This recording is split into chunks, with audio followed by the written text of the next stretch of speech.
చింతామణితో చేతులు కలిపి డెకరేషన్ కోసం తీసుకొచ్చిన పూలను పాడు చేస్తూ అడ్డంగా దొరికిన రోహిణి వీడియో తీసి అందరికీ చూపించిన శృతి. రోహిణి చంప పగలగొట్టిన బాలు. ఇదంతా ఎలా జరిగింది? బాలు రోహిణి చంప పగలగొట్టడం ఏంటి?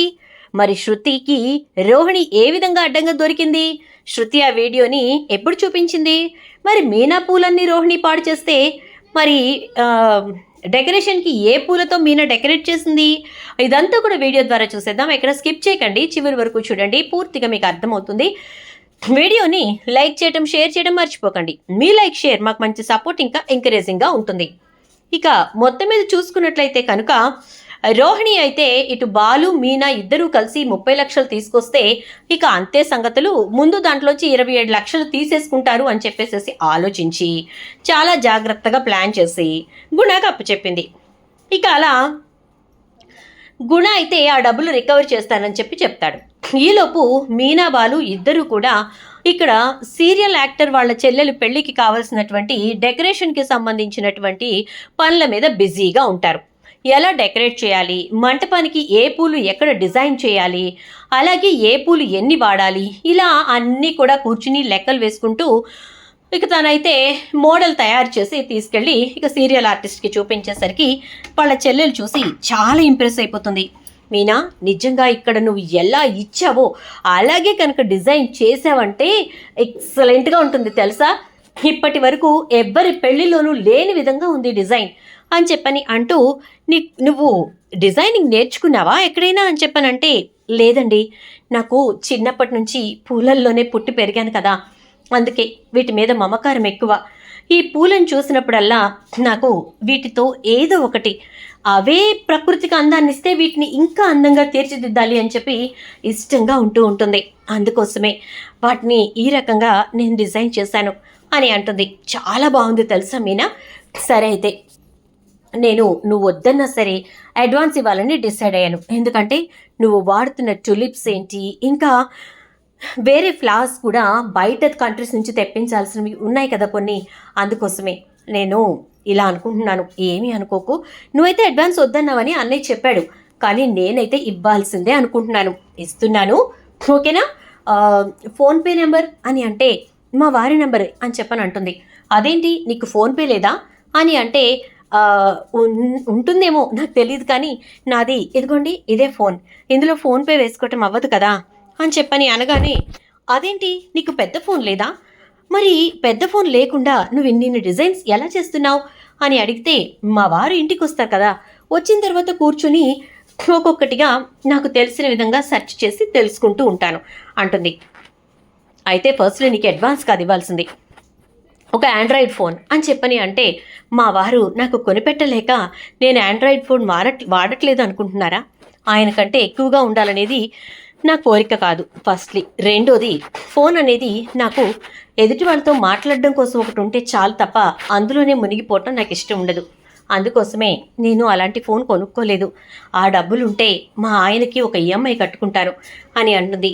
Wow, what a wife material నువ్వు. నిజంగా ఒక భార్య ఇంటి గురించి, భర్త గురించి ఎలా ఆలోచించాలో సేమ్ డిట్టో అలాగే ఆలోచిస్తున్నావు. నా పెళ్ళైన తర్వాత నేను కూడా ఇలాగే ఆలోచిస్తాను అని చెప్పని అంటుంది. గుడ్, మంచి ఎక్కడైనా ఉంది అంటే మా చెల్లెలు దాన్ని గ్రాస్ప్ చేసుకోవడానికి ఫస్ట్ ఉంటుంది. థ్యాంక్స్ మీనా గారు, మొత్తానికి మా చెల్లెలకి ఒక మంచి విషయం చెప్పారు, ఎగ్జాక్ట్గా పెళ్లి టైంలో అని చెప్పని అంటాడు ఇక సీరియల్ యాక్టర్ కూడా.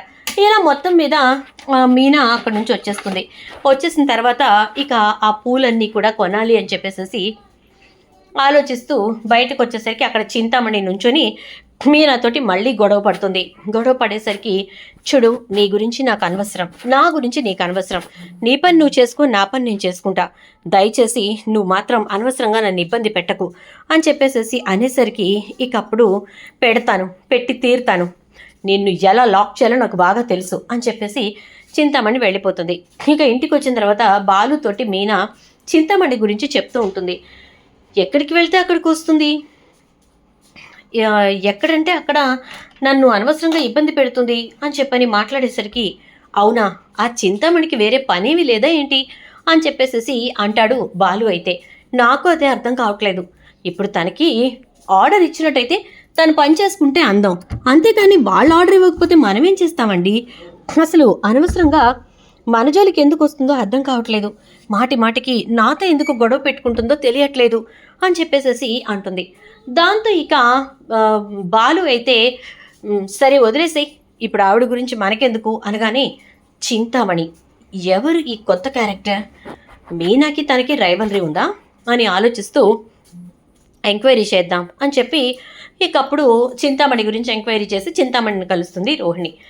మీరెవరు అని అంటే, నేను మీనా వాళ్ళ తోటి కోడల్ని అని చెప్పి అంటుంది. మీకు నాతో ఏం పని అని చెప్పని అడిగేసరికి, మీతోనే పని. మీకు మీనాకి ఇప్పుడు వర్క్లో రైవలరీ నడుస్తోంది అని చెప్పి తెలిసింది అని అంటే, అవును, తను నాకు బాగా పోటీ వస్తోంది. పోటీ వస్తే పర్వాలేదు, కానీ మొత్తం నాకు రావాల్సిన ఆర్డర్స్ అన్నీ తనే తీసేసుకుంటోంది, తనకే ఇస్తున్నారు. ఇందులో నేను తల పండిపోయి ఉన్నాను. అలాంటి నన్ను పక్కన పెట్టి తనకు ఆర్డర్స్ ఇవ్వటం నేను తట్టుకోలేకపోతున్నాను అని అంటే, అంతే తను ప్రతి విషయంలో తనే ముందుండాలనుకుని ఎదుటి వాళ్ళని తొక్కేస్తూ ఉంటుంది. అనగానే, చూడబోతే ఇంట్లో మీ ఇద్దరికీ పడేటట్టు కనిపించట్లేదు అంటుంది చింతామణి. అవును, పడదు అని అంటే, సరే ఇప్పుడు నన్నెందుకు కలవడానికి వచ్చారు అంటే, మీతో చేతులు కలిపితే నేను మీనాని ఏ రకంగా దెబ్బ కొట్టొచ్చో మీరు చెప్తారని చెప్పి నాకు అనిపించింది అనగానే, ఓ అలాగా, సరే అయితే చెప్తాను అని చెప్పి అంటూ ఆ సీరియల్ యాక్టర్ వాళ్ళ ఇంట్లో మీనా డెకరేషన్కి ఒప్పుకుంది కదా, మీరు ఆ టైంని యూజ్ చేసుకోవాలి అని అంటుంది. ఎలా, నాకు అర్థం కావట్లేదు అనగానే, ఆ టైంలో మీరేం చేయాలో తెలుసా? తెల్లారితే ఇక డెకరేషన్ కోసం పూలు తీసుకొస్తుంది కదా, అప్పుడు ఆ పూలని తను డెకరేషన్కి ప్రిపేర్ చేసుకునే టైంలోనే మొత్తం అన్నిటినీ కూడా నలిపి పక్కన పెట్టేయాలి. అప్పుడు తనకి పూలు దొరకవు, ఎందుకంటే తను ఇస్తున్నటువంటి డెకరేషన్ ఫ్లవర్స్ అన్నీ కూడా చాలా తక్కువగా దొరికే ఫ్లవర్స్, ఎక్కువ కాస్ట్ పెట్టి కొనాలి, అప్పుడు తనకి డబల్ అయిపోతుంది అని అంటే, వావ్ సూపర్, అలాగే మీరు చెప్పినట్టే చేస్తాను అని రోహిణి అంటుంది. ఇక అన్న తర్వాత అక్కడి నుంచి కదిలిపోతుంది. ఇంటికి వెళ్ళి చాలా ఆనందంగా ఉంటుంది. శృతికైతే రోహిణి ఎందుకంత ఆనందంగా ఉందో అర్థం కాదు, చాలా ఆనందంగా ఉంది, ఏదో జరుగుతోంది అని అనుకుంటూ ఉండగా, మీనా అదే సీరియల్ యాక్టర్ వాళ్ళ ఇంట్లో ఏదో డెకరేషన్ ఉంది అన్నావు అంటే, అవును రోహిణి, దానికోసమే పువ్వులు ఆర్డర్ పెట్టాను, ఇంకో ఒక అరగంటలో పువ్వులన్నీ వచ్చేస్తాయి అని చెప్పేసేసి అంటూ ఉండగానే మీనాకి ఫోన్ వస్తుంది. ఫోన్ మాట్లాడుతూ గేట్ దగ్గరికి వెళ్తుంది. వాళ్ళైతే ఒక మాట చెప్తారు, ఫ్లవర్స్ జాగ్రత్త మీనా, ఎందుకంటే మళ్ళీ మళ్ళీ కావాలన్నా దొరకవు, జాగ్రత్తగా వాడుకో అని చెప్పి చెప్తారు. సరే అన్న అయితే అని చెప్పి ఫోన్ పెట్టేస్తుంది.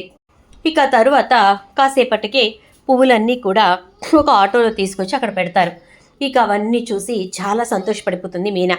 అన్ని పూలు ఒకేసారి చూసి మీనా మనసు విరబూసిన మల్లె మొగ్గల అలా విచ్చుకుంటుంది. బాలు అయితే, చాలా బాగున్నాయి మీనా, ఇల్లంతా పూల వాసన, అది కూడా ఇవేంటో చాలా కొత్తగా ఉంది స్మెల్ అంతా అంటూ ఉంటే, అవునండి, కొన్ని పువ్వులైతే ఫారెన్ నుంచి తెప్పించాను, చాలా బాగుంటాయి అని చెప్పని అంటుంది. సరే అయితే అనేసి ఇక బాలు అయితే లోపలికి వెళదామా అని లోపలికి వెళ్ళిపోతాడు. వెళ్ళిపోయిన తర్వాత ఇక డెకరేషన్ కోసం తను తయారు చేసుకున్నటువంటి కార్డ్బోర్డ్స్కి ఈ ఫ్లవర్స్ స్టిక్కింగ్ ఇంకా పిన్నింగ్ అంతా కూడా స్టార్ట్ చేస్తుంది మీనా అయితే. ఇక పని జరుగుతూ ఉండగా చాలా వరకు డిజైన్స్ అన్నీ చాలా అందంగా ఉంటాయి. తను డెకరేషన్ చేసిన తీరు వల్లే కావచ్చు, తను డెకరేషన్కి వాడిన ఫ్లవర్స్ వల్లే కావచ్చు. ఇక చాలా వరకు అయిపోయిన తర్వాత ఇంకా కొన్ని ఫ్లవర్స్ ఇంకా కొన్ని డిజైన్స్ చేయాల్సినవి ఉంటాయి. దాంతో ఇక చింతామణి రోహిణికి ఫోన్ చేస్తుంది. ఏంటి, ఎంతవరకు వచ్చింది అంటే, ఇదిగో ఇప్పటి వరకు చేసి వెళ్ళి ఇప్పుడే పడుకుంది అని చెప్పని అంటే, అన్ని పూలు అయిపోయాయా అంటే, లేదు లేదు, కొన్ని మాత్రం ఉన్నాయి, ఒక్క నిమిషం ఉండండి, వీడియో కాల్ చేస్తాను అని చెప్పి వీడియో కాల్ చేసి చూపిస్తుంది.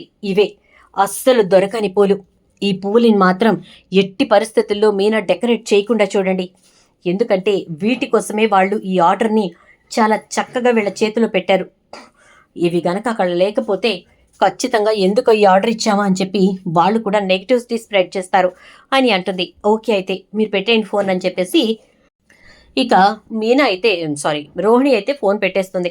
పెట్టేసిన తర్వాత ఇక ఆ పువ్వుల దగ్గరికి వచ్చి ఇంకా దాంతోపాటు ఇక థర్మోకాల్ డిజైన్స్ ఉంటాయి కదా, వాటి దగ్గరికి వచ్చి ఇవన్నీ పెట్టుకుని నువ్వు గొప్పగా ఎదిగిపోదామని చెప్పి ప్లాన్ చేసుకుంటున్నావా? ఈ ఆర్డర్ కంప్లీట్ అయితే నీకు దగ్గరగా ఒక 2-3 లక్షల వరకు మిగులుతుంది అని చెప్పని మీరిద్దరూ మాట్లాడుకోవటం నేను విన్నాను. 2-3 లక్షలంటే ఈజీగా నువ్వు మళ్ళీ ఇంకో కారు కొనేస్తావు. మాకు సమంగా ఎదుగుతావు. చదువు సంధ్య లేని మీరు మాకు సమంగా ఎదగడం ఏంటి? అసలు ముందు నీ మాట ఈ ఇంట్లో చెల్లకుండా ఉండాలంటే నీ సంపాదన తగ్గిపోవాలి అని అనుకుంటూ ఇక రోహిణి వెళ్ళి అక్కడ ఉన్నటువంటి ఫ్లవర్స్ని తీసి ఒక 4-5 ఫ్లవర్స్ని తీసి రేఖలు తుంపేసి ఇంకా ఒక గుప్పెడు పట్టుకున్న లోపు తనకి థర్మాకోల్ షీట్ కనిపించేసరికి దీన్ని కూడా విరిచేయాలి అని చెప్పి దాన్ని విరిచేస్తుంది. వచ్చి పూల దగ్గర నుంచుని నాకు పూలంటే చాలా ఇష్టం, కానీ పెట్టుకోవడానికి కాదు, ఇలా తుంపటానికి, వాటిని నాశనం చేయటం ఇష్టం. ఎందుకంటే వీటిల్లో మీనాను చూస్తాను కాబట్టి అని చెప్పి తుంపడానికి మళ్ళీ ఇంకో గుప్పెడు పూలు తీసుకునేసరికి తుంపు బాగా తుంపుతున్నావు అని చెప్పేసేసి అంటూ వెనక నుంచి వాయిస్ వినిపిస్తుంది. ఒక్కసారిగా షాక్ అయిపోతుంది రోహిణి. వెనక్కి తిరిగి చూసేసరికి శృతి, నా దగ్గర ఒక వీడియో ఉంది చూస్తావా అని చెప్పి చూపించేసరికి రోహిణి చింతామణితో మాట్లాడడం, ఆ తర్వాత ఇక్కడికి వచ్చి పూలు తుంపటం, ఇంకా థర్మోకోల్ షీట్ని విరచటం, మళ్ళీ పూల దగ్గరకు వచ్చి తుంపే ప్రయత్నం చేయటం, ఇదంతా కూడా క్లియర్గా వీడియో రికార్డ్ అవుతుంది. ఒక్కసారిగా షాక్ అయిపోతుంది రోహిణి. ఛీ, నీకు అసలు సిగ్గుందా రోహిణి? నువ్వు కష్టపడే బ్రతుకుతున్నావుగా, నువ్వు నిలబడి గంటలు ఫేషియల్ చేస్తే తప్ప డబ్బు రాదుగా, మరి అంత జరుగుతూ ఉన్నా కూడా ఇంకా నువ్వు ఏ రకంగా మీనా కష్టాన్ని ఎందుకు పనికి రాకుండా చేయాలనుకున్నావు? అసలు నీకు బుద్ధి జ్ఞానం ఉందా అని చెప్పేసేసి తిడుతూ ఉంటుంది శృతి. అది కాదు శృతి, నువ్వు ఇదంతా ఎందుకు వీడియో తీసావు అంటూ ఉండగానే ఎందుకు తీశానో ఇప్పుడు చెప్తాను అని మీనా అని చెప్పి పిలుస్తూ ఉంటే ఏంటి శృతి ఏమైంది అంటూ ఉంటుంది. కిందికి రా, బాలుని తీసుకునిరా అంటే ఈలోపు రవి, మనోజ్, ప్రభావతి, సత్యం అందరూ కూడా హాల్లోకి వస్తారు. ఏమైందమ్మా శృతి అంటే, ఏమైందమ్మా అయ్యా, మీనా అన్నీ కూడా డెకరేషన్ కోసం రెడీ చేసి పెట్టుకుంది కదా, ఇంకా మిగిలిన పూలని రేపు ఉదయాన్నే వాటిని డెకరేట్ చేయాలి. ఇప్పుడు డెకరేట్ చేస్తే వాడిపోతాయని ఆ పూల మీద తడి గోని పట్ట కప్పేసి ఉంచింది. అవి ఫ్రెష్గా తాజాగా ఉండాలి అని చెప్పేసేసి. మరి అలా చేసి తను వెళ్ళి పడుకుంటే ఈవిడ గారి చేతులు ఆగలేదు. తను డిజైన్ చేసి పెట్టుకున్నటువంటి థర్మోకోల్ బోర్డ్ని చక్కగా విరక్కొట్టేసింది. సరే విరిస్తే విరిచిందిలే, మళ్ళీ అది డిజైన్ చేసుకోవడానికి అవుతుందిలే అని నేను అనుకున్నా. ఈలోపు ఏం చేసిందో తెలుసా? ఏ పూలైతే అస్సలు దొరకటం కష్టం అని చెప్పేసేసి చాలా జాగ్రత్త పెట్టుకుందో మీనా, ఆ పూలని తుంపేసింది. చూడండి, ఒక 2 గుప్పెళ్ల పూలు తుంపి పారేసింది. ఇదిగో మిగిలిన పూలు కూడా తీస్తూ ఉంటే నేను వెనక నుంచి వెళ్ళి అడ్డుకున్నాను అని చెప్పేసరికి ఒక్కసారిగా సత్యానికి కోపం చాలా వస్తుంది. ఏంటమ్మా రోహిణి ఇది అని చెప్పని అంటే అది కాదు మావయ్య, అసలు ఏం జరిగిందంటే అంటూ ఉంటుంది. ఏం జరిగిందో నేను చెప్తాను, అందరూ ఒకసారి ఈ వీడియో పూర్తిగా చూడండి అని చెప్పి అంటూ ఉండగానే ఇక రోహిణి చింతామణితో మాట్లాడుతుందంతా కూడా వీడియోలో కనిపిస్తూ ఉంటుంది. చూడండి చింతామణి గారు, మీరు చెప్పినట్టు నేను చేస్తాను. నాకు కావాల్సింది మీనా ఓడిపోవటం, నలుగురిలో మీనా నవ్వుల పాలు కావటం. అలా చేయటానికి ఎంత దూరమైనా నేను వెళ్తాను. మీ సహకారం నాకు అందించండి చాలు. ఉంటాను చింతామణి గారు అని ఫోన్ పెట్టేస్తుంది. ఇది అంతా కూడా రికార్డ్ అవడంతో, ఓహో ఇప్పటి వరకు గుణాతో చేతులు కలిపావు, అయిపోయింది, ఇక ఇప్పుడు చింతామణితో చేతులు కలుపుతాం అన్నమాట అని చెప్పేసేసి బాలు అంటాడు.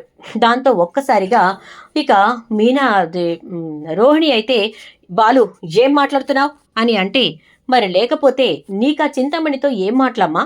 ఆల్రెడీ రోజు బాలు మీనా ఇంట్లో చెప్తూనే ఉన్నారు, చింతామణి అనే ఆవిడ మాకు యాంటీగా తయారైంది, ఆవిడికి మేము అడ్డుగా ఉన్నాము, ఏ రోజున ఏం జరుగుతుందోనని భయంగానే ఉంది, ఆవిడ చాలా తెగించిన మనిషి అని చెప్పేసి చెప్తూ ఉంటే నువ్వు ఆవిడతో దోస్తానా చేయడం ఏంటి?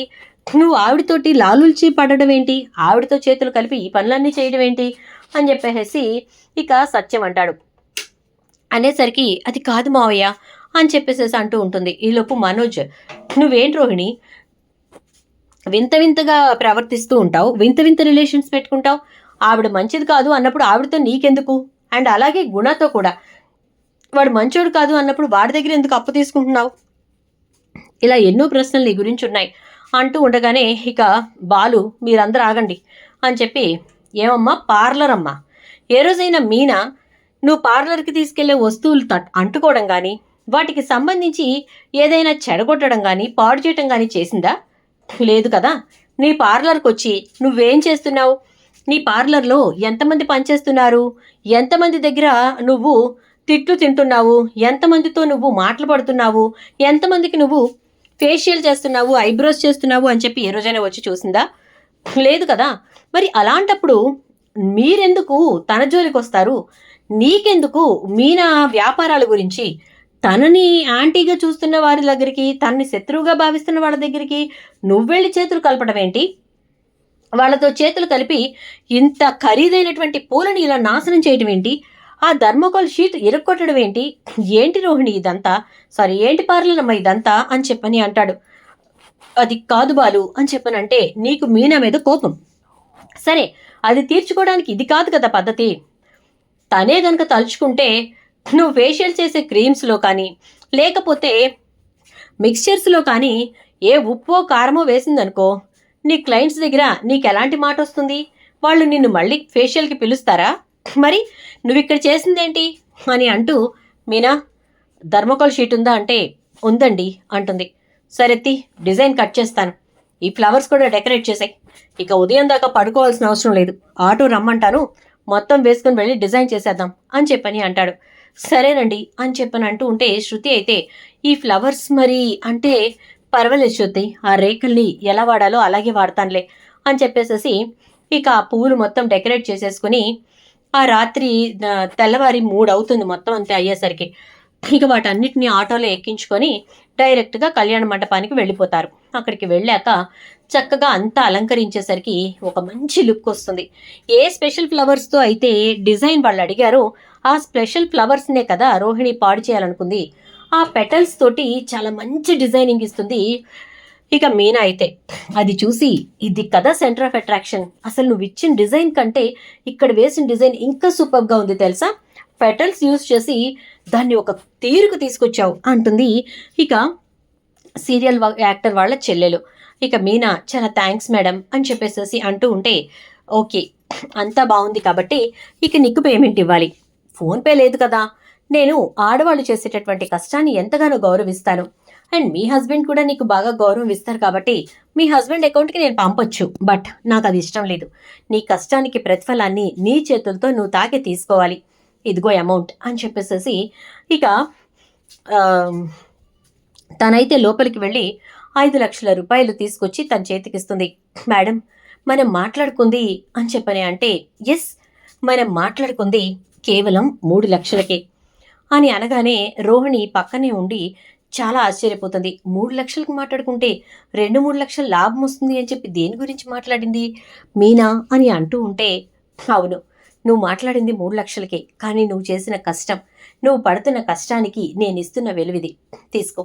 ఈ 5 లక్షల్లో నీకు ఖర్చైన అమౌంట్ పోను, మిగిలింది నా బహుమతిగా, అంటే నీ లాభం పోను మిగిలింది నా బహుమతిగా ఉంచుకో అని అంటుంది. ఇక తర్వాత మీనా చాలా సంతోషిస్తుంది. రేపు ఉదయాన్నే పెళ్ళికి వచ్చేయాలి సరేనా అని అంటే, అలాగే మేడం అని చెప్పి ఇక మీనా బాలు అందరూ కూడా వెళ్ళిపోతారు. అంటే వీళ్ళతో పాటు ఫ్యామిలీ అంతా వస్తారనమాట, అందుకే రోహిణి అక్కడ ఉంటుంది. సో నేను ఇది కరెక్ట్ చేస్తాను, ఏమీ అనుకోకండి. ఇక మొత్తం మీద అలా అందరూ ఇంటికి తిరిగి వచ్చేసిన తర్వాత కూర్చుని మాట్లాడుకుంటూ ఉండగా, మొత్తానికి ఎంత లాభం వచ్చినట్టో అంటుంది ప్రభావతి.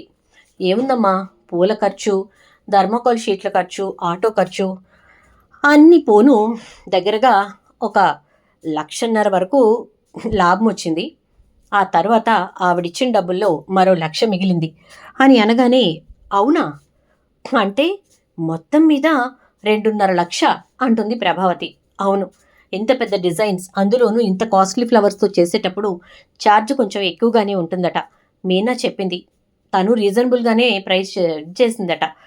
ఎందుకంటే చాలా వరకు ఈ డిజైనింగ్కి డెకరేషన్కే డబ్బు ఎక్కువ ఖర్చు పెడుతున్నారట. అందుకోసమే మీనా రీజనబుల్ ప్రైస్తో ఇవ్వడంతో వాళ్ళు చాలా ఇంప్రెస్ అయిపోయారు అని చెప్పి బాలు చెప్తాడు. చెప్పిన తర్వాత రోహిణి దగ్గరకు వచ్చి, చూడమ్మా పార్లర్ అమ్మా అంటూ చెంప చెల్లులు పగల కొడతాడు. ఒక్కసారిగా షాక్ అయిపోతుంది రోహిణి అయితే. ఇంకొకసారి మీనా జోలికి వచ్చినా మీనా పని జోలికొచ్చినా, మీనాని ఇబ్బంది పెట్టాలని చూసినా దాని పర్యవసానం చాలా తీవ్రంగా ఉంటుంది. ఆలోచించుకో. ఇంకొకసారి మీనా జోలికి రాకు. అంతా అయిపోయిన తర్వాత నీకు బుద్ధి చెప్పాలనుకుని ఇప్పటి వరకు ఆగాను. ఇప్పటి వరకు నా కోపాన్ని అణుచుకోవడానికి నేను ఎంత శ్రమ పడ్డానో, ఎంత ఇబ్బంది పడ్డానో నాకే తెలుసు అని అంటూ, పద మీనా అని చెప్పేసేసి ఇక బాలు అయితే మీనాని తీసుకుని కారు ఎక్కుతాడు. ఎక్కడికండి అంటే, ఏయ్ ఏంటి 2.5 లక్షలు వచ్చినాయి, అర్జెంటుగా వెళ్ళి మేస్త్రిని మాట్లాడి పైన గది వేయాలి, ఎన్ని రోజులు నన్ను ఇలా పస్తులు పడుకోబెడతావు అని అంటాడు. బా ఎప్పుడు ఇదే గొడవ అని అంటుంది మీనా అయితే. చాలే, అసలు ఇక్కడ రూమే లేక ఏడుస్తుంటే ఎప్పుడు ఇదే గొడవ అంట. పద పద అనగానే నోరు మూసుకుని మీరు అర్జెంటుగా కార్ని షోరూమ్ వైపు తిప్పండి అని చెప్పని అంటుంది. మళ్ళీ కొత్త కారా అంటాడు బాలు. తీసుకోవాలి కదా అంటుంది మీనా. చూద్దాం ఏం జరుగుతుందో. వీడియోని ఇస్తే లైక్ చేయండి, వీడియోని షేర్ చేయండి, ఛానల్ సబ్స్క్రైబ్ చేయండి, పక్కన బెల్ ఐకాన్లో ఆల్ ట్యాప్ చేయండి.